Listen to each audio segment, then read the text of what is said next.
completely wrong either. America never had one policing origin, it had two. What the Southern version was actually built to do is the part they never fully explained. Picture Boston in the 1600s. No sirens, no badges, no blue uniforms. Just a handful of neighbors, lanterns in hand, walking the crooked streets after dark. In 1636, the town passed an ordinance. 4 men on watch every night from sunset to sunrise. Their job was to keep an eye out for fire, chase off thieves, and make sure nobody was getting rowdy. And these watchmen were not some elite squad either. Every able-bodied man, usually a property owner, took his turn.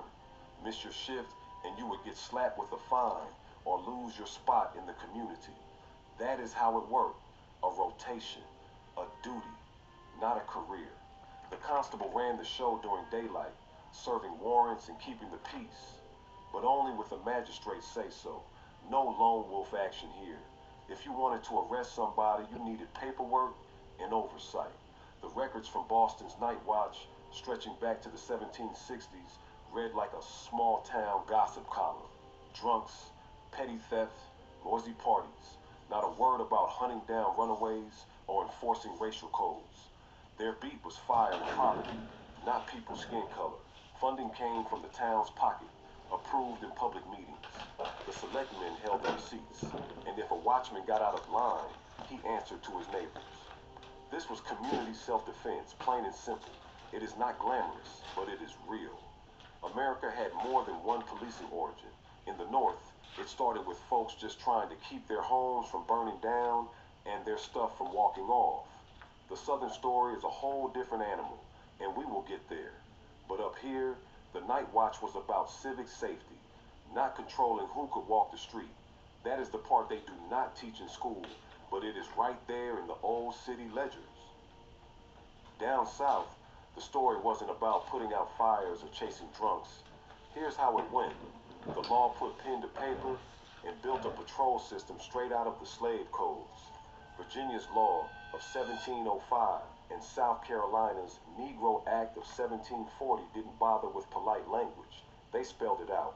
Every white man between 16 and 60 was expected to serve. These weren't volunteers. This was duty enforced by the state, with your name on a militia roster and your orders in black ink. Patrol captains set the schedule, picked the beat, and made sure every corner of plantation country was covered. Now, what did these patrols actually do? 5 core jobs, all about domination. First, they hunted down runaways. No warrant, no questions, just chase and capture. Second, they searched cabins, barns, and fields for weapons, reading materials, or anybody hiding out. Third, they checked passes. Every black person on the road had to show written proof just to walk, or risk a beating, a fine, or both. Fourth, they broke up gatherings, because any group of black folks was treated like a plot for rebellion. Fifth, if you got caught, punishment came quick. Whippings, stocks, or worse, handed out on the spot, no judge needed. This was surveillance before the word got fancy. The law made it legal to invade homes, demand papers, and punish with violence, night after night, year after year. These patrols didn't answer to the community. They answered to the county and the plantation class. America had more than one policing origin, but in the South, let's not play dumb. The badge did not erase the blueprint. It just changed the uniform.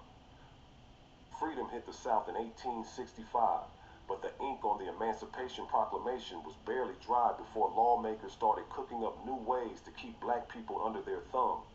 Mississippi wasted no time. By the end of that year, they put a black code into the law books. The law said if you were a freedman, without lawful employment, you could be arrested for vagrancy. If you did not have a white boss and a signed contract, you were breaking the law just by standing around. The fine could be up to $10, which might as well have been $100 for people just coming out of bondage. If you could not pay, the sheriff would lease you out to a white landowner until your debt was worked off. Alabama's code was not any softer. In March 1865, they passed a law that called any black person idle if they were not under contract. Fines ranged from $5 to $15 or 6 months locked up and then forced to sign on with a white employer. The language was cold. All colored persons not under a lawful contract shall be considered idle. The badge did not erase the blueprint. The chains came off the ankle and moved into the law book. Vagrancy became the new pass law, and sheriffs became the new patrollers, funneling black people from the street to the jailhouse, and from the jailhouse back into the fields. In Mississippi alone, more than 3,000 black men and women were hit with vagrancy charges in 1866. Alabama was not far behind. The system was slick, freedom in name, but the law turned everyday life into a crime. America had more than one policing origin, but in the South, let's not play dumb. The pipeline from patrols to police ran straight through these black codes, and the story did not stop there. Freedom on paper didn't mean freedom on the ground. Southern lawmakers just swapped out the chains for contracts and called it legal. Alabama's convict leasing deals in the 1880s paid the state as little as $5 a head per year, cheaper than feeding a mule. County payroll ledgers list black men and boys leased out to coal mines, brickyards, and railroads. The numbers weren't small. By the 1890s, Alabama pulled in over $100,000 a year from these contracts. That's not a typo. The state made more money off convict leasing than from taxes on cotton or corn. The badge did not erase the blueprint. The courthouse and the sheriff's office became the new auction block. Chain gangs weren't a movie set. They were real. Equipment lists from county jails read like torture catalogs. 12-pound iron shackles, 4-foot steel chains, wooden gang bars. Prisoners marched in lines, swinging sledgehammers or laying track, all under shotgun guard. The state bought the chains in bulk and shipped them out by the crate. Convicts died by the hundreds every year from exhaustion, disease, and violence. Nobody paid for the bodies, just for the labor. Meanwhile, city halls passed ordinances that spelled out where black folks could walk, sit, or gather. Montgomery's 1905 code banned black passengers from sitting next to whites on streetcars. Atlanta city ordinances set curfews for black neighborhoods. No loitering after dark, no standing on corners in groups. These weren't just rules, they were blueprints for control, enforced by men whose grandfathers rode with the patrols. America had more than one policing origin, but in the South, let's not play dumb. The law just put on a new uniform, but the job stayed the same. Keep black people in line, keep the money flowing, and keep the old order breathing. Uniforms came in, but the old habits did not pack up and leave. Atlanta, 1882, the city council sits down and votes on a shiny new police department with ranks, badges, blue coats, the whole nine. But crack open those formation minutes and you will find the same playbook, just with fancier ink. The city mapped out precincts so tight you could trace the color line right on the beat map. The western beat was where the black neighborhoods lived, and the assignment orders spelled it out.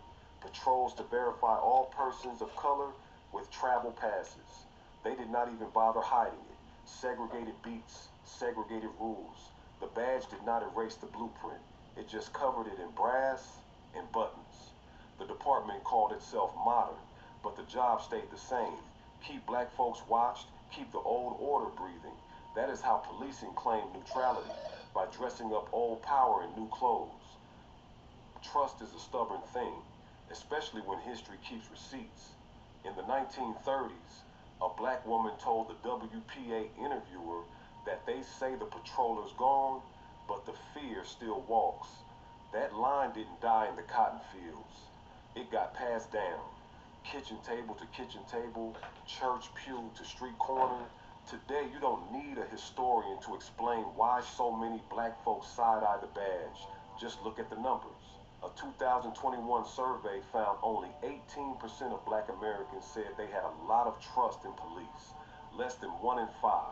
Not every cop is a slave catcher, but the shadow of those old patrols still falls across the sidewalk. That's not just trauma. That's memory sharpened by lived experience and stories that never got a chapter in the school book. The badge did not erase the blueprint. So the question is, what does America owe when the roots of the tree are still tangled in old chains? America had more than one policing origin, but in the South, let's not play dumb. The chains came off the ankle and moved into the law book. The badge did not erase the blueprint. That's why trust stays broken until history gets confronted, not just rewritten. Drop your thoughts below. Tell me if you heard this before. Police in America started off as slave catchers. That's not the full story.